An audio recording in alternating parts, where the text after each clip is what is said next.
Ko te wakahuia he kai kawe kōrero, he kai hāpai mā Tauranga, he kai te aki Taonga. Mau ana ko te tapu o ngā Taonga tukuiho, ko tā te wakahuia he hono i te hā o tua whakarere ki ngā pātaka mā Tauranga o te wā. E putai he kōrero ki te whai ao, ki te ao mārama. A tēnā, kia whai tātou i te māramatanga i roto i ēnei taonga.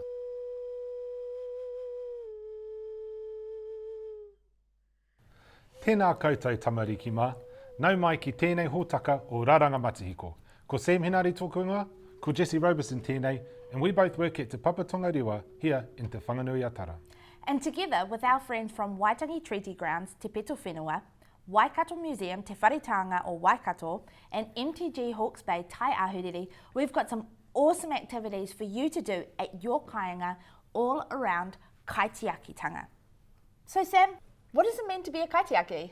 So to be a kaitiaki means that we have a responsibility to look after and to care for the things that we find are precious. So our job as kaitiaki who work in museums is to look after the taonga which are kept here. But also our job is to help to support you to look after and care for your taonga. So Jesse, what are taonga? Well, taonga are things that are special, precious and important to us. They can be our words and our stories, special places, unique environments, even people. Things that we need to care about and that we want to look after. So I'm really excited. What are we going to be doing? So in this series, we're going to be using digital tools to help explore the relationship which we have with taonga in the present and in the future. Nō reira, hea te taki mo te rā nei. Well, today's kaupapa is Korero. We're going to be visiting Waikato Museum where they're going to show us some of their po and the stories that they tell. Then we're going to be coming back to our learning lab where we're going to make our own digital po that tells some stories that we want to tell. Sound good? Ai, ka rawe. Awesome. We're going to head to our friend Elaine at Waikato Museum. Kia ora Jesse and Sam, thanks. Nau mai haere mai. Welcome to Te Whare Taonga o Waikato, the Waikato Museum. Ko Elaine tōku ingoa, my name is Elaine. I've been doing a lot of reading over the last couple of weeks, and I particularly like stories about history and myths and legends, about people that lived a long time ago. And that got me thinking about how books and stories are treasures. They let us know about things that happened in the past or a long time ago. They keep stories alive. So you could say that stories and books are taonga, they are treasures. And the people that write them, they're the kaitiaki. They are the guardians, making sure that these stories stay alive. Now, at the museum, we are also storytellers, except we don't use books. We use the objects that we have been loaned, and these objects can tell a story. So you could say that we are the kaitiaki of the kōrero, the stories of our region. So the objects in the museum can tell a story. We will often record the people that loan us these objects. We'll record them telling their story so that we make sure that we get it correct, or we will write their story down. But 1,000 years ago, when Māori first arrived in New Zealand, they had no written language to record their stories in books. But they were still the kaitiaki of the kōrero, of their stories. They would tell their stories verbally, by reciting them to each other and having them passed on. And I'm sure you've all had people read you stories. But they could also tell their story through music, through song, through dance, and through the arts, like the whakaero, the carvings, the raranga, the weavings, the kōwhaiwhai, the paintings, and through tā moko, tattoo. So we're going to have a look today, particularly at whakaero, the art of carving. We are standing in the Tainui Gallery at Te Whare Taonga o Waikato, and this gallery tells the story of the arrival of the Tainui waka to this region 800 years ago, captained by the chief Hoturoa. All the po around us are his family, so this is his whakapapa, his family tree. The carvers were the storytellers, and their job was to hide in these po hidden secrets that would explore who that person was and their life. Now, unless you came from this region, you might not be able to read these stories clearly because the message would be hidden in code. So let's have a look at a few. When you see the paddle or the oar, it wasn't just meaning that that person rode a waka. The paddle was a symbol that that person had a love of adventure and excitement and travel. When you see the weapon like a mere or a patu, that emblem was a symbol of their rank or status within their tribe. You might find the skink, the mokomoko, the lizard. The lizard in the Waikato region was a spiritual guardian. And we have a magical bird up here. That is the sacred bird of the Tainui. And down the very bottom, you might even find the hidden taniwha. And taniwha are very important to the Waikato region because of the story of our awa and all the taniwha that lived along it. The tukutuku panels also tell their stories through weaving, and depending where you go in the regions, these weavings will have different meanings. Today, think about who you are. If somebody was going to carve your po, what would be your story? What symbols and shapes and patterns would you have that your family would know and be able to look at your carving and say, ah, that's so-and-so. I remember that story. You can make a po for your house. This is one I made. It's out of cardboard. I used the inside of a cardboard box. I drew my stories on it and then I curled it around so that it's got a flat back. This is called three-dimensional. It means you can see all the way around it. Here's another one that I have done. This one is about the Waikato awa and the animals that live in it. And my favourite, the story of the stars and the beginning of Matariki.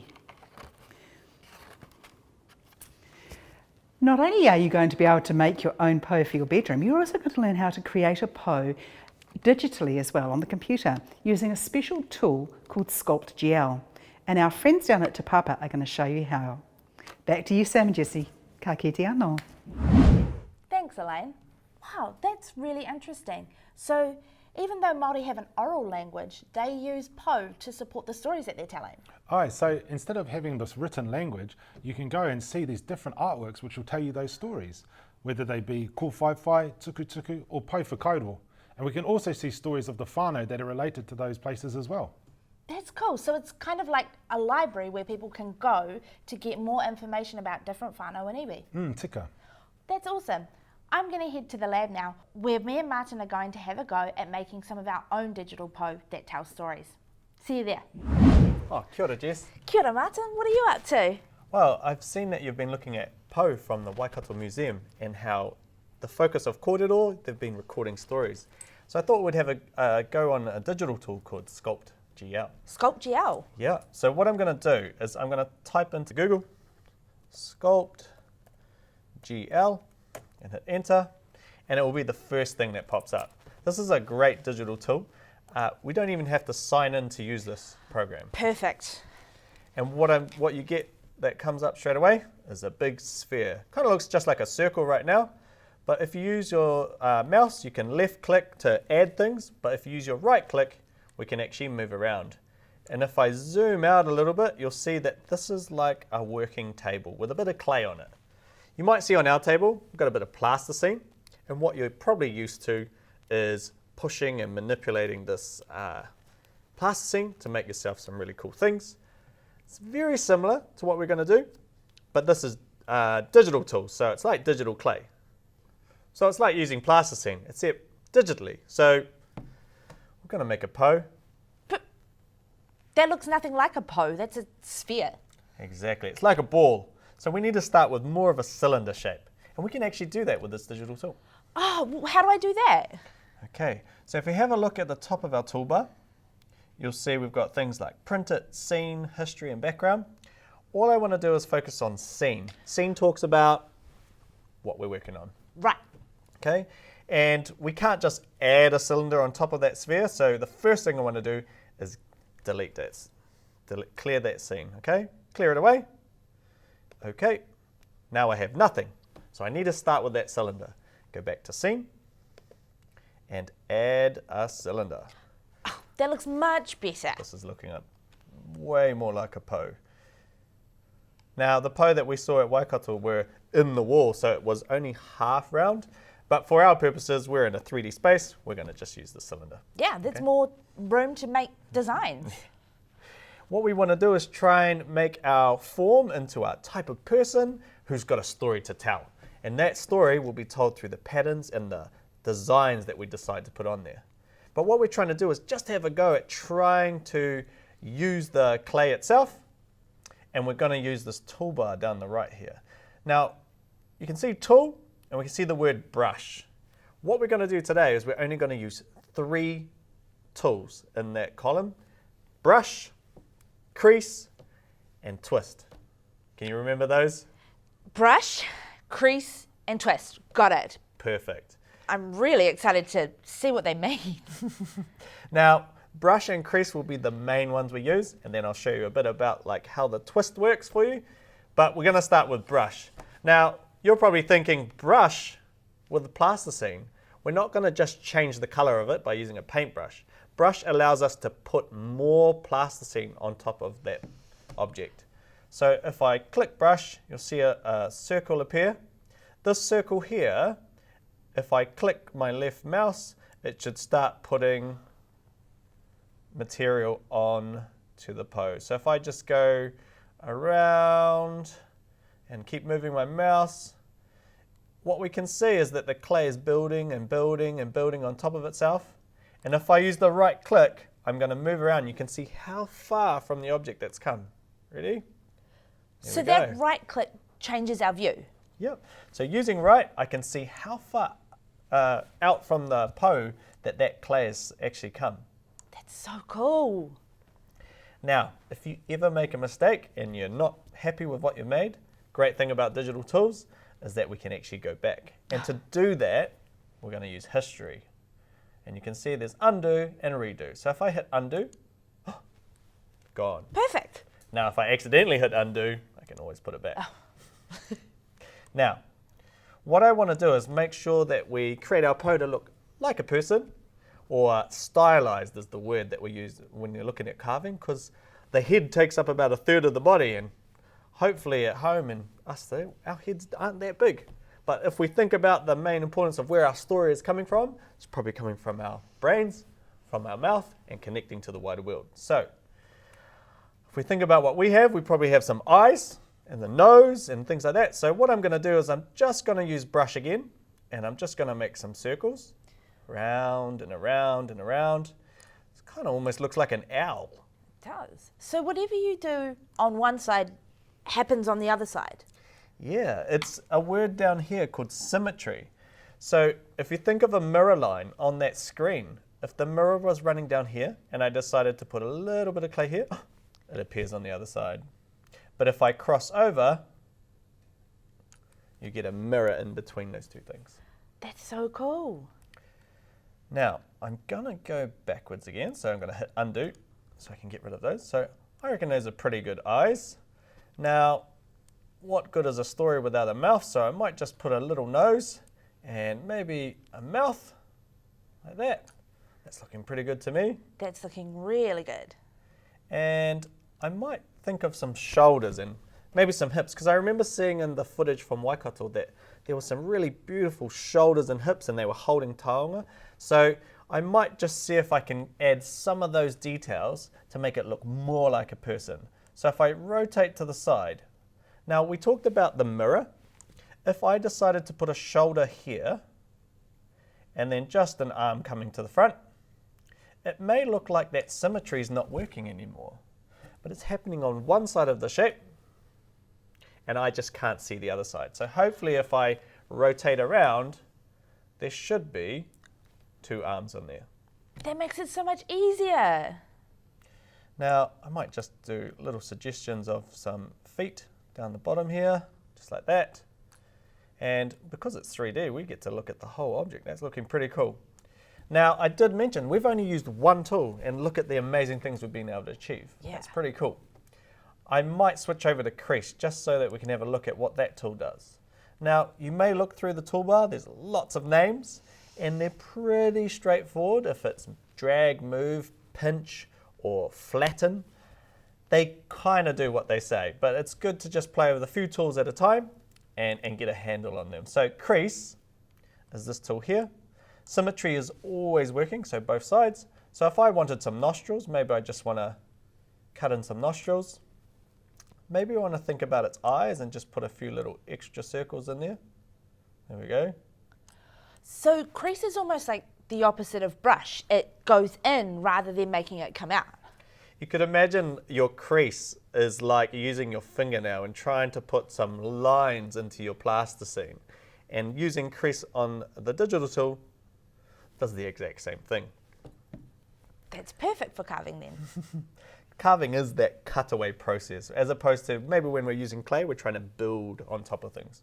So it's really good we get to do both of those things.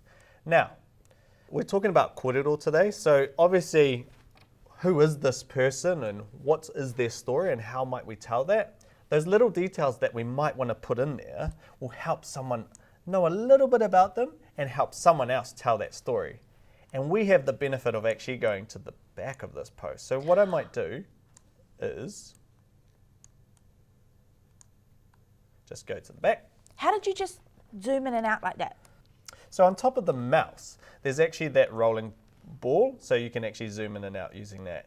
And what I might do is, because I did see on some of those lots of lines of pattern, I might just use my creasing tool just to create a few lines. You might think of this like storytelling where you write your story on lines, but instead of words, I think we might use some shapes.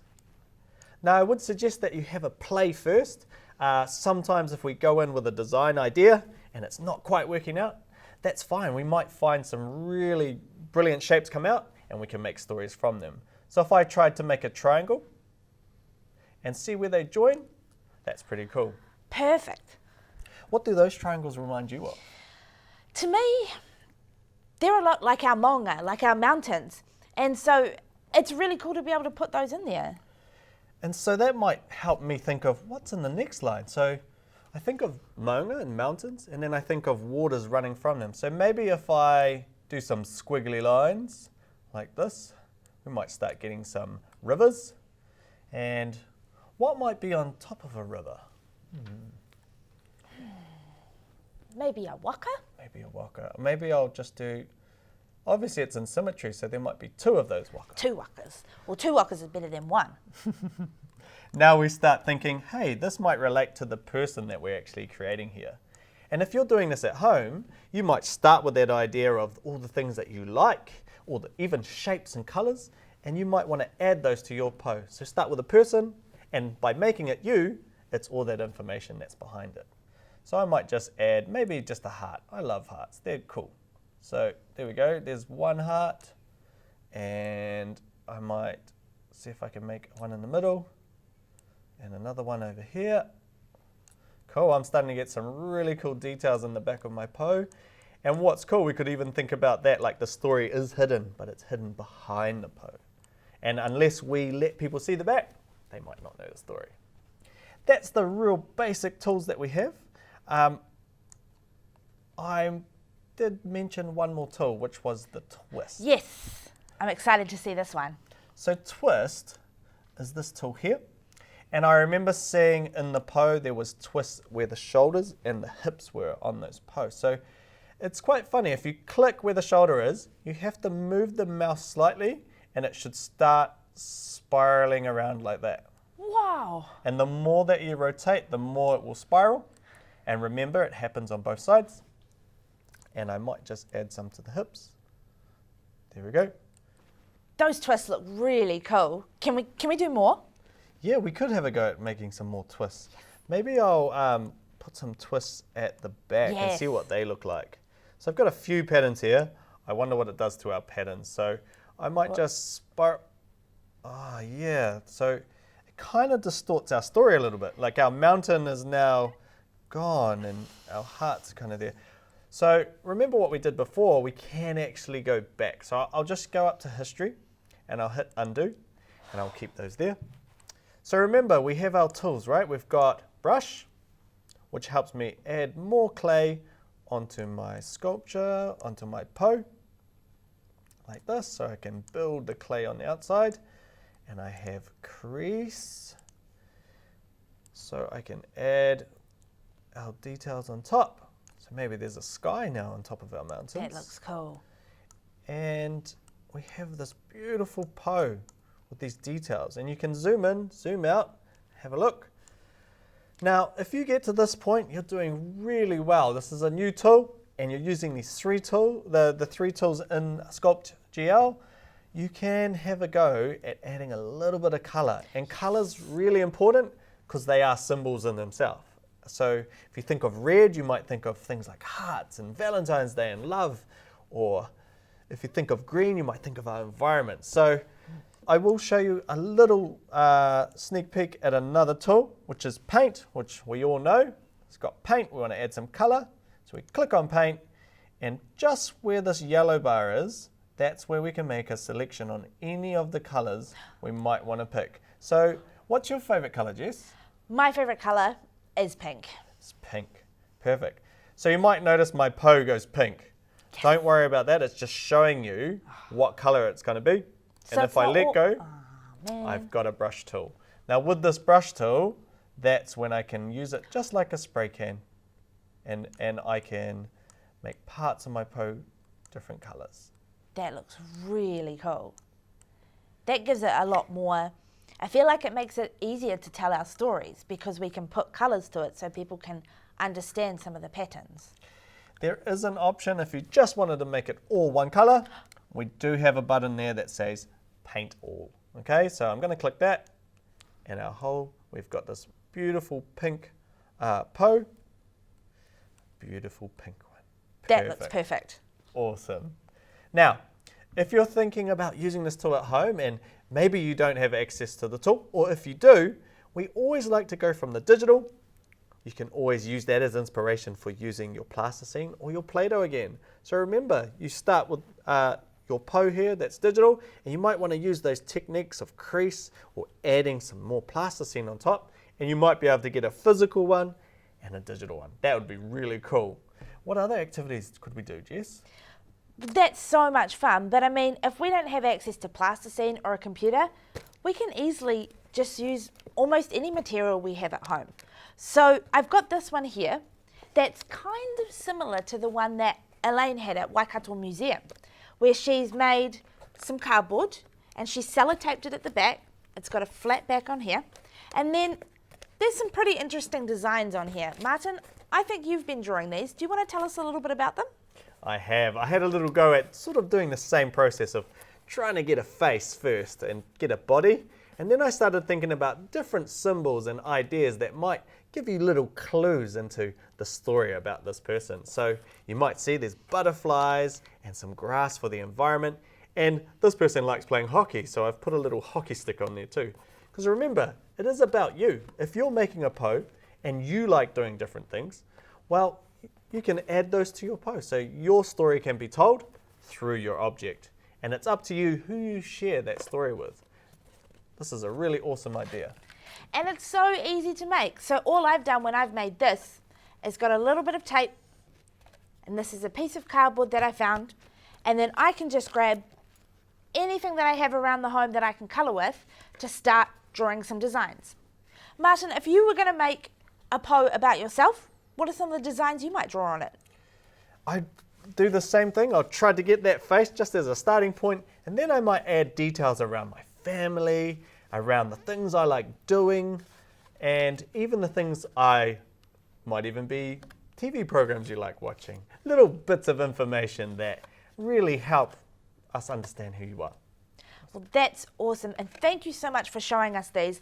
I'm really excited to take them back to Sam and see what kind of po he would make. Kia ora, Jess. That was so much fun. By just using crease, brush and twist, I was able to put a figure onto a po. And so that's part of being a kaitiaki, is being able to look after our stories. And that's exactly what you've just done by using Sculpt Gl. We've had so much fun today creating these po, and we really look forward to you guys having a go at home creating your own. So once you've done one at home, show it to your whānau, and we'd love for you to share it on social media using the hashtag below. That's it for today. We'll see you guys again. Ka kite anō.